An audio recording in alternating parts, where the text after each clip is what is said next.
Hello, I'm Maris, and I never thought I'd feel invisible in my own life. But tonight, I realized my husband smiled at my best friend in a way that wasn't just friendly. Worse, I found the proof I didn't want to see: messages, subtle signs, everything pointing to betrayal that cut deeper than I imagined. How could someone I trusted so completely tear me down from the inside? And as I stared at the coffee cup in my hand, a quiet, bitter thought whispered, if patience hadn't protected me before, maybe it was time to take control in a way he would never see coming. I stepped out of my car, adjusting the strap of my bag as the Texas sun dipped toward the horizon. The mansion loomed ahead, its modern lines sharp against the fading orange sky, and I could hear the faint chatter of the staff preparing for dinner. Even after all these years, the unease of entering this house never quite left me. I smoothed my dress and reminded myself I had prepared meticulously for tonight, folded napkins into leaf shapes, polished the silverware in my mind, and rehearsed a light, casual smile that wouldn't betray the tension coiling in my stomach. These small rituals had always been my way to feel in control, like a quiet anchor amidst the storm of family expectations. I glanced at the driveway and spotted Carter leaning against the door frame, his hands shoved into his pockets, pretending casual ease. His charming smile didn't reach his eyes, not fully, and I noticed a flicker of distraction as he scanned the surroundings. Inside, the dining room glittered under soft chandeliers, polished surfaces reflecting the elegance of his parents' taste. Every chair, every glass, every fork was meticulously positioned, yet my gaze lingered on subtle imperfections. The slight tilt of my plate at the far end, the faint smudge on the edge of a wine glass. Brooke was already seated, her posture effortless, fingers brushing against her wine glass as if rehearsing gestures she thought would charm everyone. The air carried that peculiar tension that always accompanied her presence. She smiled at Carter just slightly too long, and he returned it, just barely. My stomach twisted, familiar unease tightening like a rope around my ribs. It was subtle, almost invisible, but my instincts told me something was brewing beneath the veneer of civility. I reminded myself not to let it show. My strength had always been quiet, deliberate, a slow burn that no one noticed until it was too late. Dinner began with the usual chatter, polite inquiries into careers, holidays, the mundane exchanges of people who believed civility could disguise judgment. My contributions were politely acknowledged, but quickly dismissed, interrupted by laughter aimed at Brooke's clever remarks. She leaned slightly toward Carter, tilting her head in ways that were too intimate to be accidental. Each glance, each shared smile, stung more than a sharp word ever could. I noticed how my name was omitted when the family photographer arranged us for a quick group picture, the subtle exclusion leaving me to linger at the edge. The injustice of it settled in quietly, pressing against my chest, fueling a familiar ache that had accompanied me since I was the overlooked youngest daughter. My thoughts drifted to past gatherings, to gifts unacknowledged, favors unreciprocated, and moments where my presence had been as if I were a ghost in the room. The anger simmered beneath a veneer of composure. I reminded myself of the leaf-shaped napkins I had folded so carefully, a small token of my effort, a silent witness to my diligence. The metaphor of slipping powder into coffee flickered in my mind, not literally, but as an emblem of controlled agency. I would not explode, not here, not now, but I would act with precision when the moment demanded it. Carter's attention flitted between conversation and his phone, and I caught the faint shadow of guilt, or was it anticipation, in his expression. Brooke's smile lingered, just a touch too long, and I understood, finally, the dynamic that had always hovered at the edges of my awareness. She was testing, probing, claiming her place in ways subtle enough to avoid confrontation yet bold enough to sting. My pulse quickened, but I kept my gestures minimal, controlled, measured. The evening pressed on, voices rising and falling like waves, the clinking of glasses and cutlery marking the rhythm of normalcy. I observed every small movement, the way Brooke's hand brushed Carter's, the way he responded without conscious acknowledgement, the slight nods from in-laws that always seemed to favor her opinions. The micro-betrayals accumulated, layering upon each other until my internal narrative crystallized. I was invisible again, dismissed, overlooked, and underestimated. The sensation was sharp, a sting of recognition that demanded acknowledgement. And yet, as I sipped my water, I felt the undercurrent of something else, a spark of determination, quiet but unyielding. The invisible daughter had survived countless snubs before, and now, more than ever, she would not remain so. As dessert plates were cleared, Brooke's laughter lingered, melodic, teasing, her eyes catching Carter's in a way that drew my gaze like a magnet. That was when the final realization struck, the one I could no longer ignore. This wasn't just a minor oversight, it was a betrayal, silent yet undeniable, woven into glances, gestures, and omissions. I exhaled slowly, feeling the familiar weight in my chest, and then let it settle into something steadier, a calm resolve, a plan forming in the quiet recesses of my mind. The metaphor of powder and coffee was no longer just an image, it was a framework for measured action, an emblem of precision, patience, and control. I would wait, I would observe, and I would act. Not out of desperation, not out of impulse, but out of deliberate choice. Brooke caught my eye one last time, her smile knowing, teasing, triumphant in its subtlety. And I realized, without a word spoken, that the dynamics of this evening had irrevocably shifted. My role in this family, my agency, was no longer something they could ignore or manipulate without consequence. A quiet fire ignited inside me, a steady pulse of awareness and readiness. I would remain composed, outwardly calm, while beneath the surface, every thought, every observation, every plan solidified. The game had changed, and I was no longer a passive player. After the evening ended, I returned to the quiet of my home, the soft hum of the air conditioner filling the spaces between my thoughts. The city lights flickered through the windows, painting faint lines across the walls, but they did little to illuminate the unease curling inside me. I traced the folded leaf napkin from the dinner, running my fingers over the precise folds, remembering the effort that had gone into it and how unnoticed it had all been. It was a small, almost laughable symbol of how invisible I often felt, yet tonight it pressed against my chest with significance I couldn't shake. Carter's distracted smiles, Brooke's lingering glances, they threaded together into a tapestry I could no longer ignore. I questioned myself. Was I reading too much into small gestures, or had the pattern finally revealed itself? The question left a bitter taste in my mouth, mingling with the echo of laughter and murmurs from the mansion. I paced, trying to untangle the tension in my mind, weighing whether to confront immediately or watch silently, collecting evidence in my mind, cataloging every micro-expression, every subtle tilt of the head. I resolved to act with intelligence and patience, no rash moves, only calculated steps. The next morning, at my office, the feeling of tension had not dissipated. Papers lay neatly stacked, emails blinking in my inbox, but my thoughts kept drifting back to the previous night. As I typed, my eyes caught the glimmer of my phone on the desk. A message preview had popped up from Carter, something subtle, ambiguous, yet impossible to ignore. A casual remark from him to Brooke, perhaps, but it carried an intimacy that made my pulse race.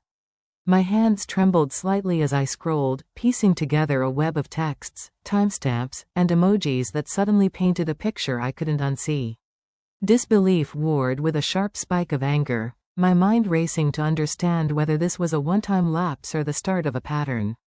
I tucked the phone into my desk drawer, knowing I needed perspective. Olivia's face appeared in my mind, her calm, grounded presence. I reached out, arranging to meet her at our usual coffee shop later that day. Seated across from Olivia, the rich aroma of roasted beans surrounding us, I carefully recounted the details: Carter's messages, Brooke's behavior, the subtle power plays I had noticed. Olivia listened intently, her expression serious yet empathetic, nodding as I spoke. "You're not imagining this, Maris," she said gently. "Early signs are easy to dismiss, but they accumulate. You've been aware of the micro-betrayals all along. Brooke's clever, yes, but you've seen her pattern before. Trust your instincts." Her words anchored me, clarifying the fog of anxiety with reason. I felt the anger swell, not reckless, but focused, a tool to sharpen my thinking. I realized that observation alone was no longer enough, action would need precision, subtlety, and timing. The betrayal felt heavier because it wasn't a single act. It was woven into moments, gestures, and words, deliberate and layered. My mind began drafting mental outlines of the evidence I needed, the careful steps to protect myself and assert my position. Later that week, at the office, I watched as Brooke maneuvered during a team meeting, subtly claiming credit for a project I had spearheaded. Her phrasing was casual, almost charming, but I caught every inflection, every glance she threw toward the others for validation. My chest tightened, but I didn't react outwardly. I filed the interaction meticulously in my mind, noting the language, the timing, and the people who witnessed it. Flashbacks of other overlooked contributions surfaced, moments where my ideas had been credited to someone else, moments where my voice had been quieted or dismissed. Yet this time, the internal resolve was different. I would not be invisible. I exchanged a quick glance with Olivia later that day, our private smiles acknowledging the shared understanding. I was gathering the pieces, preparing to move strategically. There was subtle humor in observing her attempts, a reminder that intelligence and poise could serve as shields as well as weapons. By the evening, the coffee powder metaphor that had danced through my thoughts at dinner reappeared in sharper focus. It wasn't about literal retaliation, it was about precision, about controlled influence. I began documenting, cataloging incidents with dates and context, noting interactions, reactions, and patterns that could no longer be ignored. I plotted subtle tests to gauge Carter's responses, Brooke's manipulations, and the family's dynamics without revealing my hand. Boundaries and ethics weighed heavily on me. This was about measured response, not impulsive action. I considered the limits of my patience, the edges of my tolerance, the point at which quiet observation would need to turn into strategic intervention. The anticipation of what I would do next mingled with a simmering anger, a quiet fire that promised action when the time was right. As the day ended, I returned to my apartment, the evening light casting long shadows across the floor.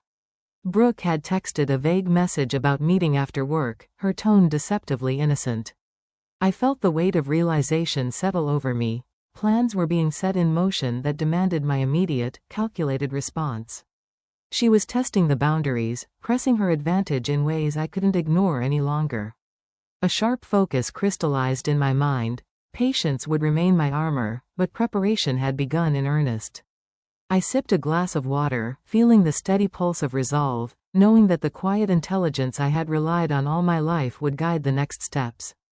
Every movement, every observation, every interaction became a part of the plan forming silently within me. The morning light streamed through the blinds, casting sharp lines across my kitchen counter as I sipped my coffee, trying to steady the churn in my stomach. Overnight, the images of last night's dinner replayed relentlessly in my mind. Carter's distracted smiles, Brooke's subtle laughter, the way he lingered on her words longer than he did on mine. Patterns I had previously brushed aside now formed a map of deliberate exclusion. I traced the folds of the leaf-shaped napkin once more, letting the memory anchor me in what was real and what had been ignored for too long. Every glance, every micro-behavior began to read like a message I couldn't unsee. The thought crossed my mind, should I confront Carter immediately, demand answers, or continue quietly gathering evidence? Patience had served me well before, it would have to serve me again. By mid-morning, the tension had evolved into a careful scrutiny of my surroundings at work. I pulled the financial reports and project logs onto my screen, scanning for irregularities. That's when I noticed it, subtle discrepancies showing Brooke benefiting from my efforts. Emails had been forwarded, credit misassigned, and she had been receiving recognition and minor bonuses for initiatives that were clearly mine. My fingers hovered over the keyboard, heart-thumping, as I catalogued each instance. How had I been so oblivious? How could he, Carter, allow this? My trust fractured in pieces, each one sharp and biting. I felt anger rising, but instead of erupting, I drew a deep breath, letting focus replace heat. This was no longer just a private betrayal, it was a tangible, measurable encroachment on my professional life. Later that afternoon, I met Olivia at our usual coffee shop. The air smelled of roasted beans and caramel, grounding me in normalcy while I unraveled the betrayals. I detailed the financial discrepancies, Brooke's subtle maneuvers in office meetings, and Carter's quiet favoritism that I'd noticed during casual conversations. Olivia leaned forward, voice calm but firm. "You're seeing it clearly, Maris. This isn't paranoia. You have evidence and instincts that point exactly where you need to act." Relief mingled with determination. Her validation gave my anger structure, converting raw emotion into strategy.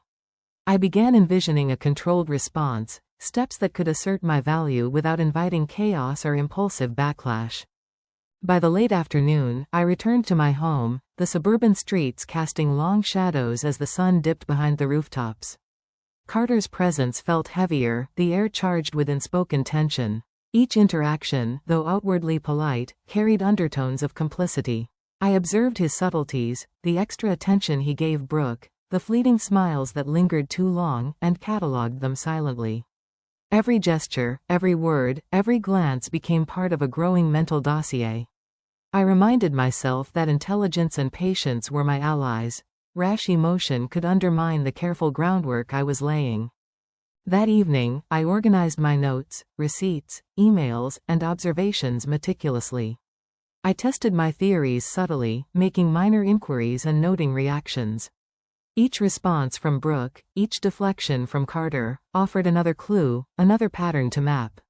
I recognized the importance of timing, the necessity of precision. My plan was forming, quiet but resolute, an internal blueprint of measured action that would allow me to reclaim control without surrendering dignity or integrity. The fire within me shifted from outrage to purpose, each thought a calculated step toward restoring equilibrium. As night fell, the city's hum drifted through the windows, punctuated by distant car horns and the occasional bark of a dog. I leaned back in my chair, allowing a rare moment of reflection. The betrayal had been hidden, insidious, threading itself through personal and professional spaces alike, but I had found its outline. My resolve solidified. I would act, not impulsively, but with deliberate intelligence, measuring each move against the responses it elicited. The pieces were in place, the map drawn. I just had to wait for the right moment to make the first decisive strike, and I knew it would come soon. The morning air was crisp as I stepped into the office, clutching my laptop bag a little tighter than usual. The memory of Brooke's claim over my project from yesterday still lingered, like a shadow that refused to dissipate. As I walked past the glass-walled conference rooms, I noticed her leaning in a little too comfortably with a colleague, gesturing animatedly while speaking of work I had executed single-handedly. Each word, each laugh, carved a deeper line of indignation across my mind. I caught a glimpse of Carter in the background, his eyes flickering toward Brooke with a softness I recognized all too well, subtle, yet unmistakable complicity. It was a quiet confirmation that my suspicion wasn't paranoia. The betrayal was real, deliberate, and persistent. During my first meeting, I found myself mentally replaying every interaction, every exchange of glances, every instance of subtle exclusion. How often had I brushed off these small betrayals, convincing myself that I was being overly sensitive? Yet, as the evidence mounted, the pattern was undeniable. I thought about the folded leaf napkin from the family dinner, a quiet symbol of dignity I'd clung to when feeling invisible. That symbol became a touchstone now, reminding me that I could navigate this carefully without losing my composure. My pulse quickened not with fear but with resolve. I had to act, and I had to do it with precision. By late morning, I had gathered my notes and documentation into a meticulous order, emails, meeting minutes, digital timestamps, all pointing to Brooke's manipulation and Carter's passive validation. My thoughts circled around how to approach the situation ethically yet assertively.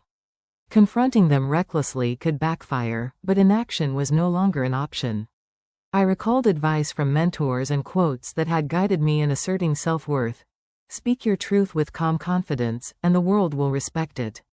I leaned back, letting the weight of preparation settle, feeling both the sting of betrayal and the empowerment that came with understanding the scope of the deception. Later, at the upscale coffee shop where I met Olivia, I recounted the office incidents in precise detail. She nodded thoughtfully, providing reassurance and helping me refine my strategy.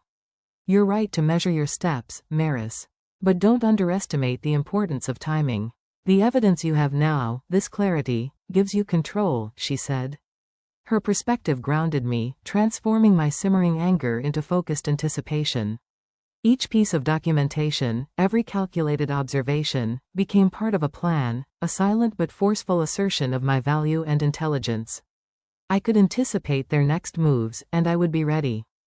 Returning home in the early evening, the suburban streets glimmered under streetlights, each home a quiet contrast to the tension I carried inside. I reviewed my plan once more, considering minor tests to gauge reactions, subtle cues to confirm suspicions. The metaphorical coffee powder I had contemplated, the idea of a controlled, deliberate response, took shape as a symbol of the strategic patience I needed. I reminded myself that this confrontation was not about vengeance but about reclaiming respect, boundaries, and integrity. I had to act smartly, observing, documenting, and asserting without compromising the ethical lines I had drawn for myself. As night settled over Houston, the hum of the city outside my window mirrored the unrest in my mind. Each detail observed, each subtle provocation recorded, strengthened the blueprint of action in my head. I knew the confrontation was imminent, and with it, the necessity to deploy my carefully laid plans. A message pinged on my phone, anonymous, confirming that Brooke's next manipulative move was already underway. The urgency crystallized instantly. There would be no delay. I felt a mix of apprehension and empowerment surge through me. Tonight, the truth would be confronted, and I would navigate it with the clarity, patience, and calculated precision that had become my silent armor. The evening air settled over Houston as I arranged my notes and documents on the kitchen counter, each item carefully placed to serve both as evidence and as a steadying presence. The folded leaf napkin from the family dinner sat beside my laptop, a quiet talisman of composure, reminding me that calm control would be my weapon tonight. I reviewed the interactions, the glances, the subtle shifts in tone from Brooke and Carter over the past weeks. Each moment had been catalogued in my mind, each slight noted with precision. I rehearsed words and responses, anticipating manipulation and deflection, imagining Brooke's smile that masked her cunning, Carter's evasive hesitations, and my own measured voice cutting through the tension. My pulse quickened with calculated anticipation, a mix of restrained anger and controlled focus. When Brooke arrived, her confident grin did not falter, yet there was a flicker in her eyes, a micro-expression that betrayed slight unease. I greeted her warmly, masking my strategy under a veneer of casual civility, and offered coffee in precise measure, a ritual to establish calm. I initiated the conversation with a steady tone, citing facts, dates, and documentation of her recent attempts to claim credit for my project. Brooke's immediate response was a practiced deflection, charm, guilt-tripping, insinuations, trying to rewrite the narrative with half-truths and smirks. Yet I held firm, calmly presenting evidence, countering each subtle distortion, and refusing to be drawn into emotional chaos. Carter's body language tensed, his attempts to mediate revealing more than he intended, a quiet alignment with Brooke that spoke volumes about his passive complicity. The air was taut with unsaid words, and I felt the shift, the subtle power moving incrementally in my favor. As the conversation escalated, Brooke attempted a more aggressive pivot, invoking social perception, the authority of mutual colleagues, and indirect accusations meant to unsettle me. I stayed composed, referencing documented evidence, allowing facts to carry the weight, letting logic dismantle manipulation.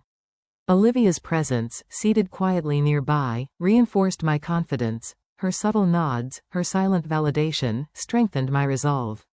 I watched Brooke's micro-expressions, her flicks of the eyes, her shifting posture, using these cues to anticipate the next verbal strike. I felt my own pulse steady as strategic clarity replaced initial irritation. I recognized that every slight, every word, could be leveraged to reclaim ground with precision rather than force. By the midpoint of our discussion, I began to see the cracks in Brooke's confidence. The consistency of my documentation, paired with measured delivery, exposed inconsistencies and the manipulative tactics she relied on. Carter, caught off guard, revealed subtle admissions, hesitations, evasions, a fleeting acknowledgement of prior oversights, that amplified my position. Observers, minor colleagues and family members present for context, registered shifts in demeanor, their quiet reactions reinforcing the growing legitimacy of my stance. I felt the satisfaction of a carefully executed strategy unfolding. Control, patience, and precision were outweighing raw emotion. I knew the groundwork for future maneuvers was solidifying. The confrontation had revealed both weakness and opportunity. The final moments were a delicate dance. Brooke, realizing her attempts to dominate the narrative were failing, gathered her composure but could not entirely mask the tension in her movements.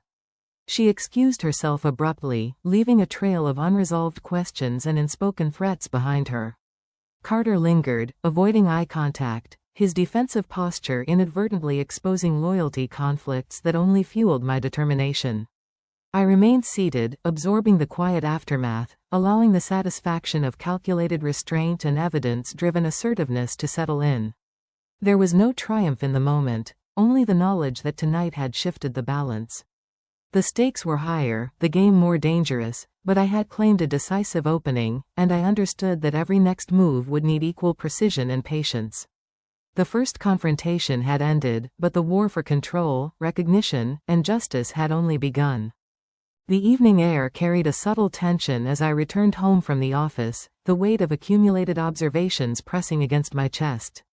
I spread the documents, emails, and notes across the dining table, arranging them in order of relevance and impact.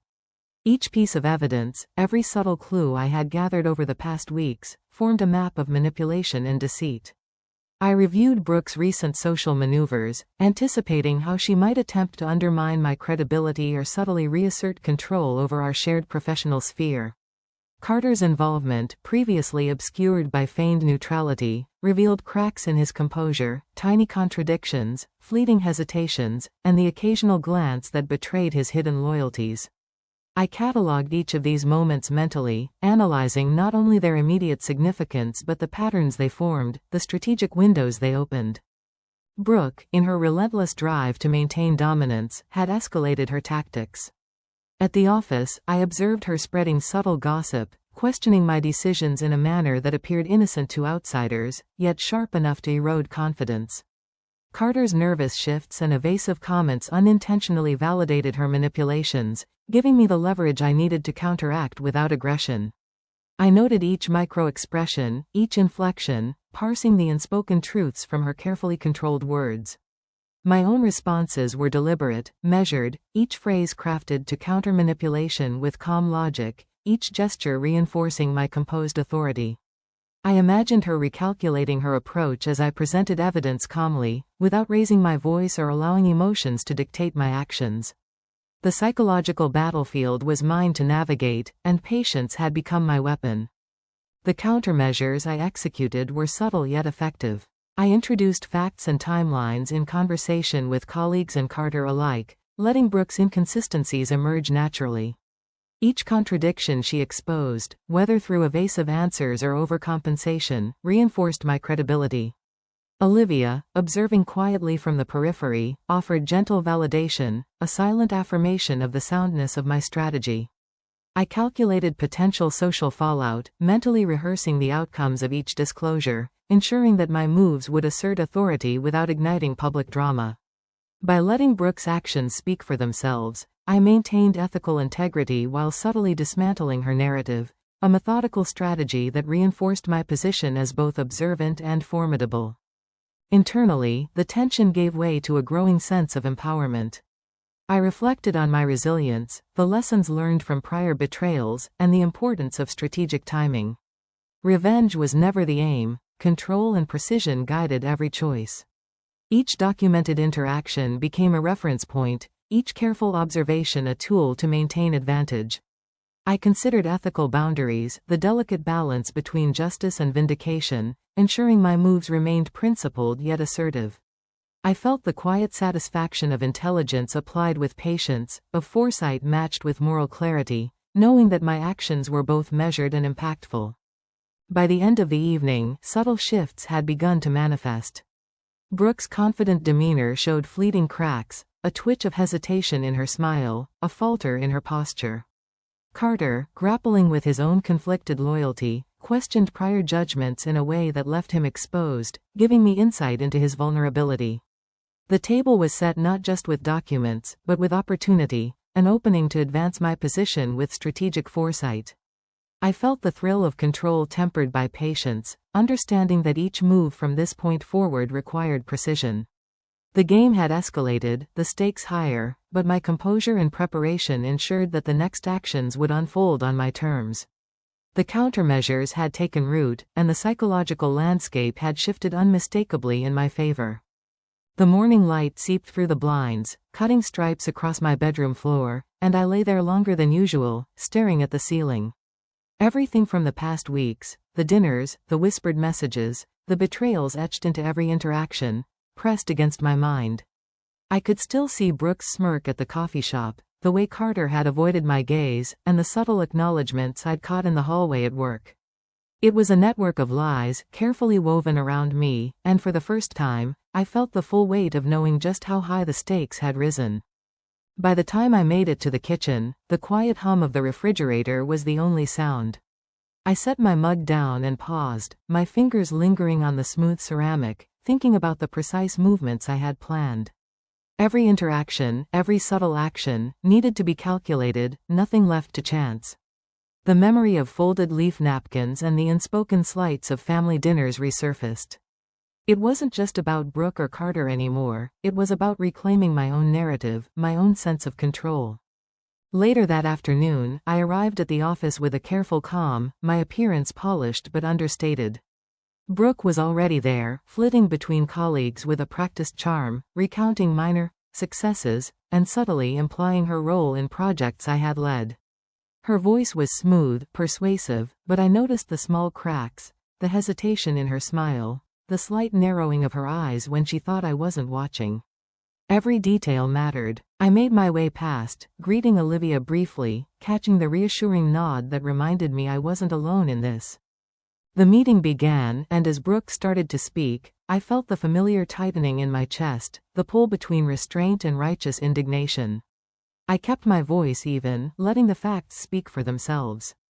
The discrepancies in project reports, the emails highlighting my contributions, the subtle acknowledgments from colleagues. I presented them in a steady stream, leaving nothing to interpretation. I watched as Brooke's confident posture wavered, a flicker of unease crossing her face. Carter shifted in his seat beside me, his jaw tight, eyes darting toward Brooke, and I knew in that instant that he had underestimated the clarity of my observations. By the end of the afternoon, subtle psychological moves had begun to tilt the balance. Brooke hesitated before speaking, recalibrating her next maneuver, while I maintained a calm presence, almost serene in contrast to the tension radiating from the room. I could see the subtle power dynamics shifting. For the first time, the narrative was bending toward me. Olivia caught my eye, a quiet smile confirming that my strategy was working, that patience and precise action could dismantle the facade Brooke had built. Returning home that evening, I allowed myself a brief pause.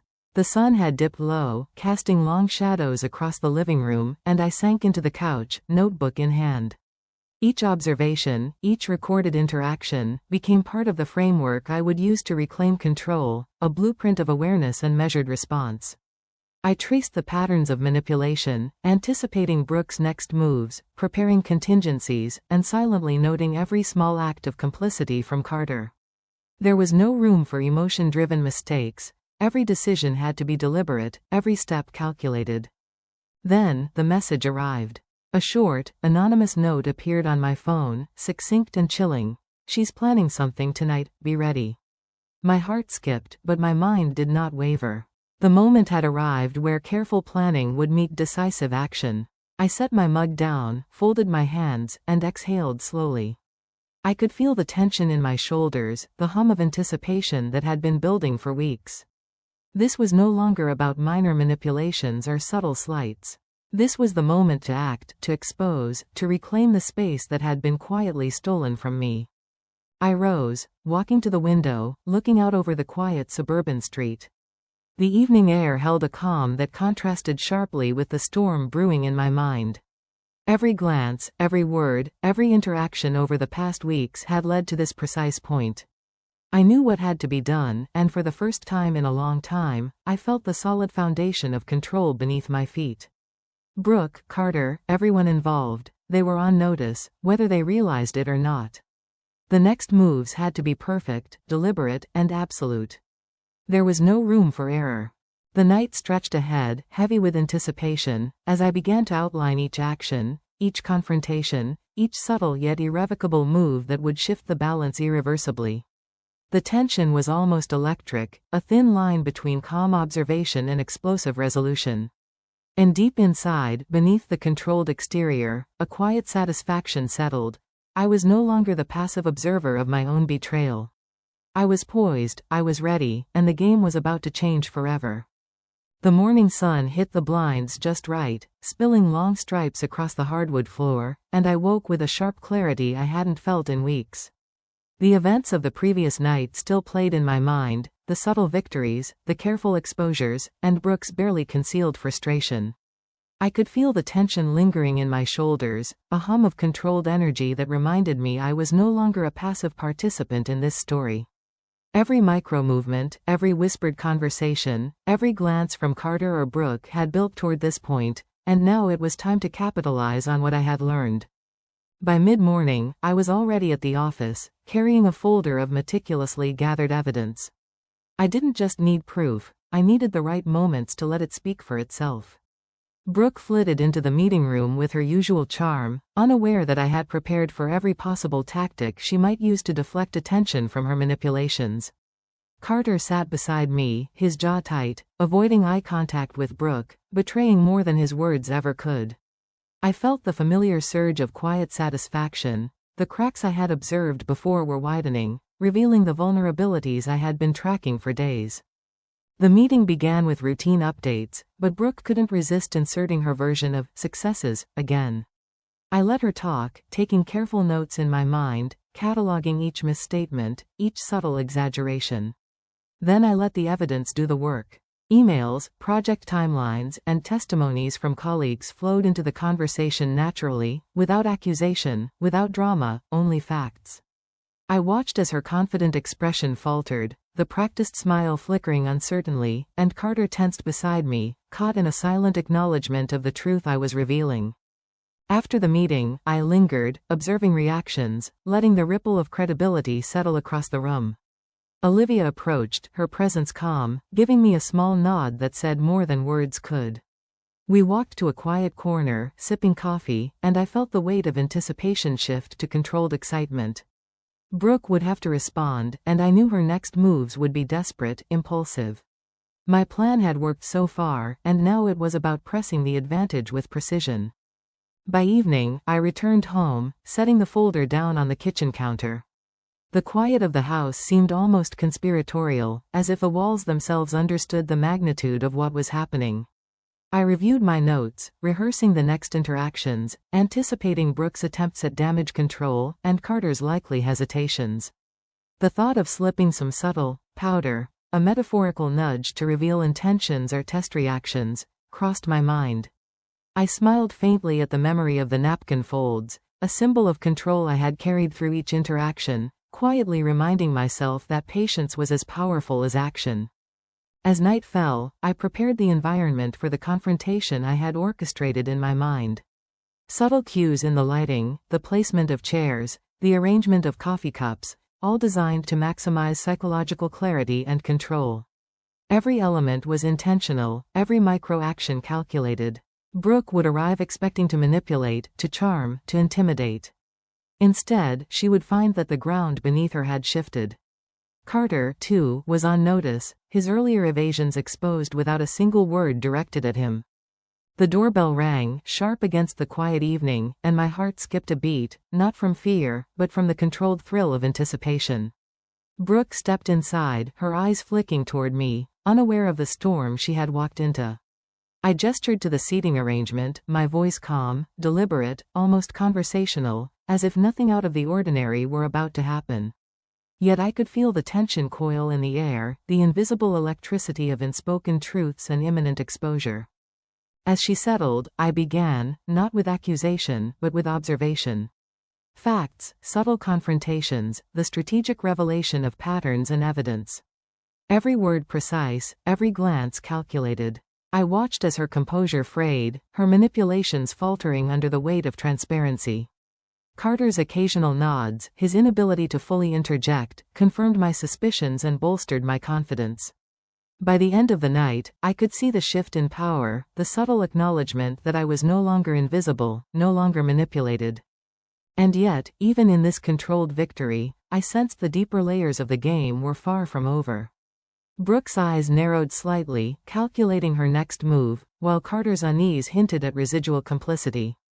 The anticipation for what would come next, the final act of exposure, the ultimate reclamation of my life, thrummed through me like a low, steady drumbeat. I leaned back, taking a slow breath, feeling the satisfaction of control tempered with awareness. This was the turning point. Evidence, strategy, and composure had combined to tip the scales. But the story wasn't finished. The next steps had to be flawless, deliberate, and irreversible.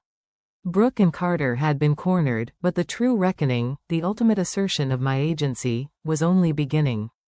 The morning sunlight filtered through the blinds, casting long, pale stripes across my desk as I sipped my coffee, a quiet ritual that grounded me in the calm after weeks of tension. The house was still, the world outside unaware of the storms that had roiled behind these walls. I had spent countless hours orchestrating, observing, and calculating, and now, in this rare moment of stillness, the weight of it all seemed to settle around me. Brooke's manipulations had been exposed, Carter's duplicity had been laid bare, and for the first time in a long while, I felt a sense of ownership over my life that was intoxicating in its simplicity.